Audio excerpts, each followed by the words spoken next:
Well, good news! May nanlibre ng ticket sa atin para makapanood ng SB19 concert. So, concert. Pakinggan natin yung message natin. Voice over to. Big shoutout sa'yo, madam. Ayaw niya magpa-mention, pero sabi ko, sige, hindi ko na may mention yung name ni ma'am. Ito. Hello sir, knock-knock pa po to. Nabilhan ko na po kayo ng ticket ng SB19. So, kita-kits po tayo doon. Thank you. Oh! Damn! Basta sabihin ng iba hindi mo kaya. Maniniwala din sila, huwag kang magduda. So yo, check mga kanok, nung paputok ng putok na balita sa inyo, putok na balita sa akin. For today's video mga tol, gagawa tayo ng reaction video ulit dito sa ginawa na video compilation ni I'm Pop Rice. So ito nga mga tol, SB19 So Concert almost sold out. Stel and Wanzay Director reacts. So dito mga tol, pasensya na, ilang araw tayo nawala, no? Pero nababalitaan ko na nga na sobrang bilis daw talaga ng pagbili ng mga tickets ng SB19, especially sa iba't ibang lugar. At this time, sige, panoorin natin to, 2 minutes lang naman. Congratulations agad sa lahat ng 18 dyan, sa lahat ng mga Aurum, and syempre sa lahat ng mga paputok. So tara, panoorin natin. So, have you got your tickets yet? Because if not, you might be running out of time. Wait, mga tol. Bago tayo dumako sa papanooran natin, mga tol, may tanong siya, no? Dito, kumitikit na nga ba? Well, good news! May nanlibre ng ticket sa atin para makapanood ng SB19 concert. So, concert this coming May. So, tara! Pakinggan natin yung message natin. Voice over to. Ito. Big shoutout sa'yo, madam. Ayaw niya magpa-mention, pero sabi ko, sige, hindi ko na may mention yung name ni ma'am. Ito. Hello sir, knock-knock pa po to. Nabilhan ko na po kayo ng ticket ng SB19. So, kita-kits po tayo doon. Thank you. Oh!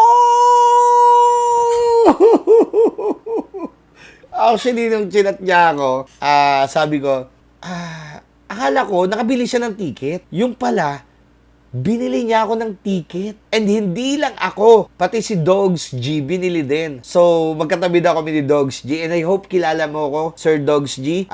Isa din po akong content creator at nagre-react po ng mga music. Shy type kasi ako kaya bahala na kung paano kami magkakausap ni Dogs G. Pero yun nga, thank you so much kay ma'am. Sabi ko na lang sa kanya, nahihiya kasi siya magpa-mention. Sabi ko na lang, ma'am, gawa na lang tayo ng scripted. Ano scripted? Abi ko PM na lang kayo ng voice over para sa intro ko lang. So yun nga, ginawa niya. Abi ko, ma'am, mag-record kayo na binili niyo ako ng ticket. So scripted yun. Ibig sabihin, yun po ay para sa intro ko lang. Pero ayaw niya kasing magpa-mention. Kaya hindi ko napapakita yung mga pangalan. Okay? So big shoutout pa rin kay ma'am. Maraming salamat. Pero balik na tayo dito. Abot sa ticket. Meron na ako. At si Dogs G, meron na ako. So kita-kits na, Dogs G. And I hope to see you soon. Tara, hindi natin to. P-Pop Kings are proving once again why they are in a league of their own. Just hours after tickets for the kickoff concert went on sale, fans rushed in massive numbers to secure their seats. According to the latest Grabe, updates, VIP Mosh Pit, VIP Standing, Ito, ang bilis, Mosh pit, napakamahal niyan. O malaki presyo. VIP Standing, LBA Premium and Regular, sold out. Ilang minuto kaya ito na sold out? LBA Premium, and LBA Regular are already sold out. Upper Box A and Upper Box B are also running out fast. Oy, limited seat left. May natitira pa, mga tol. With only a few seats left. This all happened in just 5 hours. But Ooh. that's not even the most shocking part. The group has just made history once again. SB19 is now the first Filipino act to have over 100,000 fans waiting in an online queue for tickets. Grabe, no? Online queuing. So, ibig sabihin yun yung mga parang 100,000 na tao na parang pending sila na o-order ng ticket, parang ganun. On SM Tickets. And based on how fast seats are disappearing, they might also be the fastest Filipino act to sell out the Philippine Arena in just hours. With this overwhelming demand, many fans who weren't able to secure a ticket are now asking, will there be a day 2? Yeah. If may day 2, manonood kaya ulit ako. What the fudge? Pero nabalitaan ko na kapag nagko-concert daw talaga to, nagbibigay sila ng day 2 eh. Para naman sa mga ibang tao na gusto pang manood. No? Like for example, busy sila, nasa trabaho sila, pero yun yung tatamaan. Parang ganun, di nila kayang isacrifice yung trabaho para dito sa concert. Pero pag nag-day 2, parang ganun, bigla, ayan nga, si Mama Vice pala to eh, nangangamoy day 2. O, di ba? Possible. If may day 2, manonood kayo ulit, sabi ni Pablo. What the fudge, man? 18 are flooding social media, hoping that the boys will add another concert date to accommodate everyone. With such high demand, a second show definitely seems possible. But as of Possible. now, there's no official announcement yet. Sabagay, haka-haka pa lang yun eh.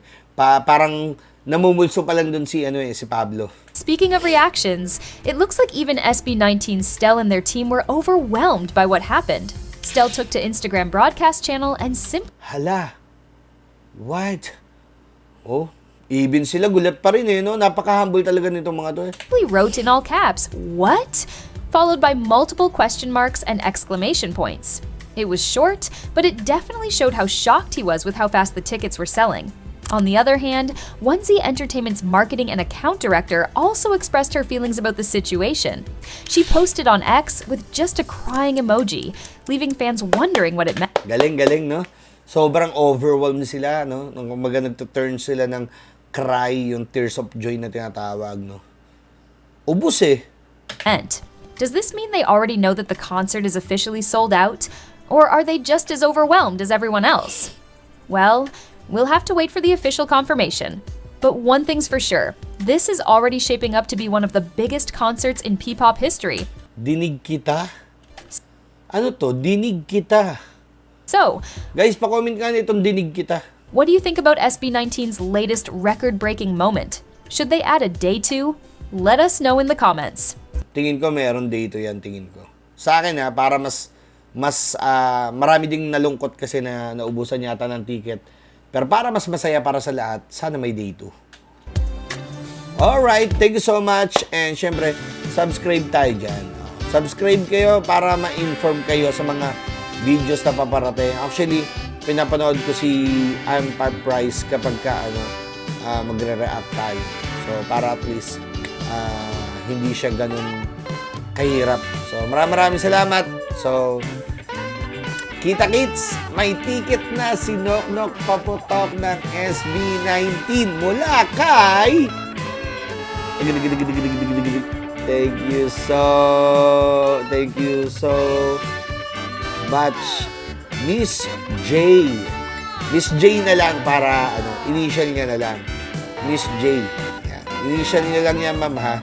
Big shoutout at maraming salamat. So, kita-kits sa lahat. And, tuloy na to. Ready na passport ko.